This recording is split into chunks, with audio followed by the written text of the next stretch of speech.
Shalom teman-teman muda.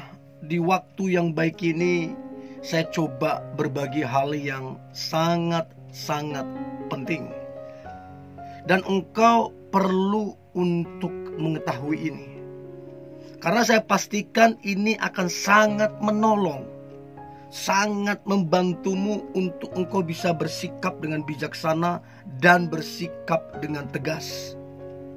Nah, saya coba berbagi tentang tanda kamu harus berhenti mengharapkan gebetanmu.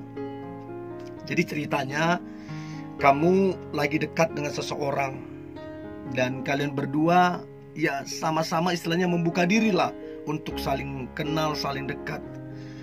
Tapi kamu ada beberapa hal yang kamu harus berhenti mengharapkan gebetanmu.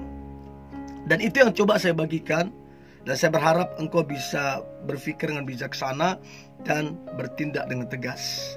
So, berikut tanda kamu harus berhenti mengharapkan gebetanmu.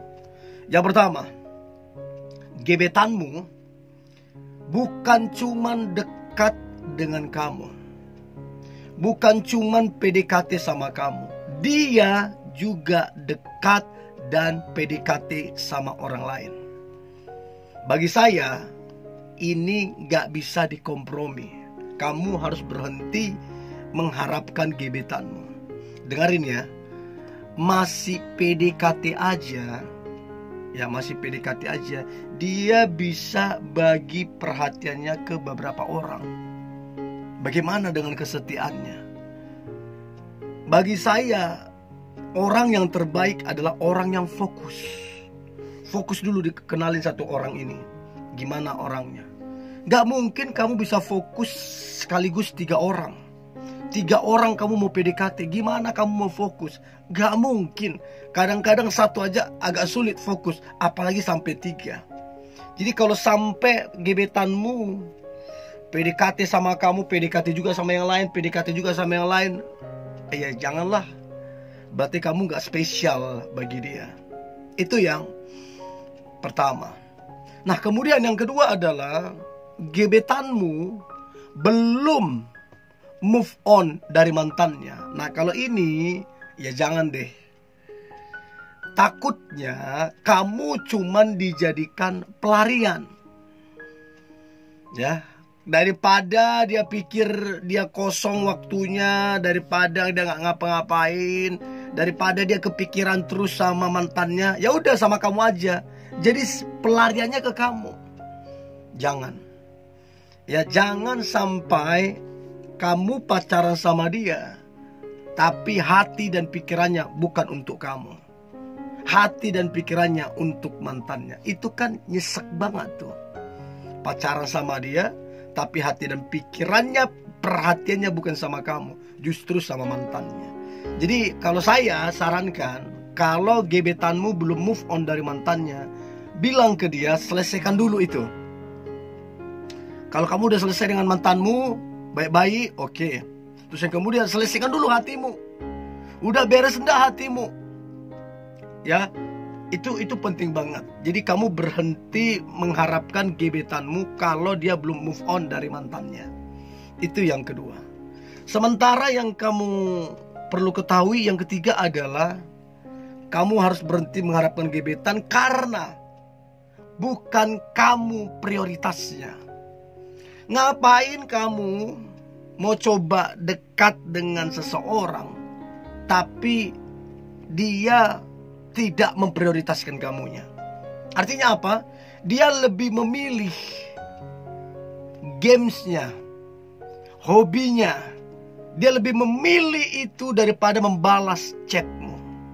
Dia lebih memilih itu daripada mengangkat teleponmu. Artinya kamu tidaklah prioritasnya. Atau dengan teman-teman dia, mereka nongkrong, dia lebih memilih teman-temannya daripada memilih untuk ngebalas chat dan teleponmu. Sedih banget deh itu.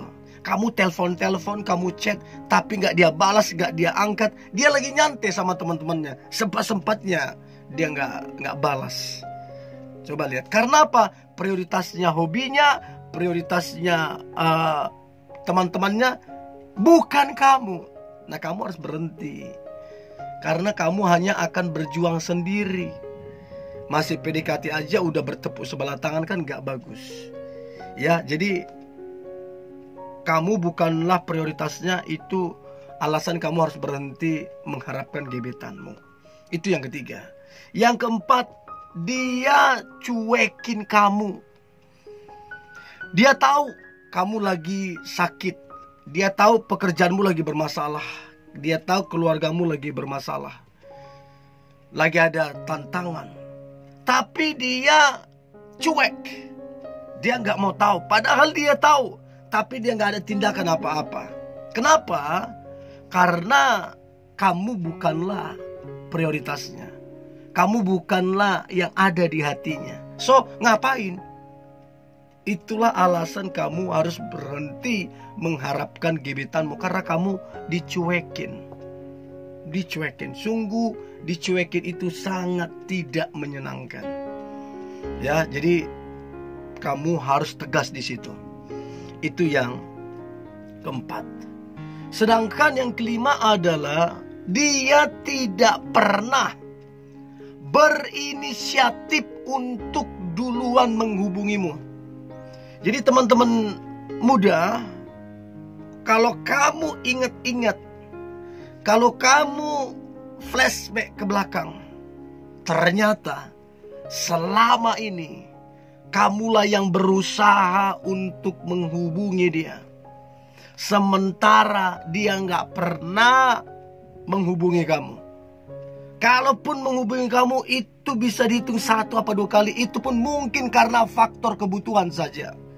Jadi ngapain kamu berharap terhadap seseorang yang sama sekali gak ada niat, gak ada inisiatif untuk membangun komunikasi ke kamu, untuk membangun hubungan sama kamu? Ngapain?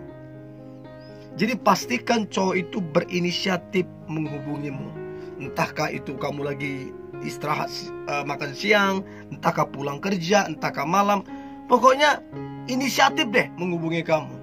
Tapi kalau enggak inisiatif, ya saya kira kamu pikir-pikir lagi deh.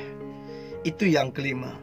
Nah, sementara yang keenam adalah tanda kamu harus berhenti mengharapkan gebetanmu. Karena gebetanmu dia bersikap misterius. Gimana sih maksudnya bersikap misterius? Maksudnya begini, kamu kenal dia. Oh iya, kamu kenal dia. Kenal rupanya, kenal warna kulitnya, kenal tinggi badannya. Kamu kenal dia. Kamu mungkin juga kenal namanya. Atau itu entah nama samarannya, I don't know. Tapi kamu kenal namanya. Nah, kenapa saya bilang gebetanmu bersikap misterius? Karena kamu gak tahu tentang kehidupannya. Dia gak cerita, dia gak beritahu tentang kehidupannya. Pekerjaannya apa, kamu gak tahu. Terus kemudian kegiatan sehari-harinya apa, kamu gak tahu. Bahkan keluarganya, teman-temannya, sahabatnya, kamu gak tahu. Betul-betul gebetanmu bersikap misterius. Bagi saya ini aneh. Ini aneh. Bagi saya orang ini belum dewasa, belum siap bertanggung jawab. Orang ini masih main-main. Ngapain bersikap misterius kalau kalian mau serius? Dan itu kamu perlu ketahui, teman-teman muda, untuk kamu jangan mengharapkan lebih. Nanti kamu kecewanya terlalu dalam. So, itu yang keenam, gebetanmu bersikap misterius. Berhenti deh kamu mengharapkan yang begini. Ya, itu yang keenam. Dan yang terakhir, tanda kamu harus berhenti mengharapkan gebetanmu adalah gebetanmu itu orangnya suka datang dan pergi seenaknya saja. Sesukanya saja. Tiba-tiba muncul di depan kamu tanpa kasih kabar. Tiba-tiba kamu telepon enggak aktif. Tiba-tiba kamu telepon lagi enggak aktif. Artinya apa? Gebetan ini enggak jelas. Tiba-tiba muncul, tiba-tiba menghilang. Udah kayak jalangkung saja. Nah, kalau kamu punya gebetan yang begini, yang datang dan pergi sesukanya, kamu mendingan mikir-mikir lagi deh. Karena orang begini belum dewasa, masih kekanak-kanakan, belum bisa bertanggung jawab. Repot lah. Ya. So, ini yang boleh saya bagikan, teman-teman muda. Saya berharap ini bisa membantumu untuk engkau bisa tajam menganalisa dan tegas mengambil sebuah keputusan. Tetap semangat, tetap antusias. Hari ini hari yang luar biasa, hari yang penuh dengan mujizat dan berkat Tuhan. God bless you.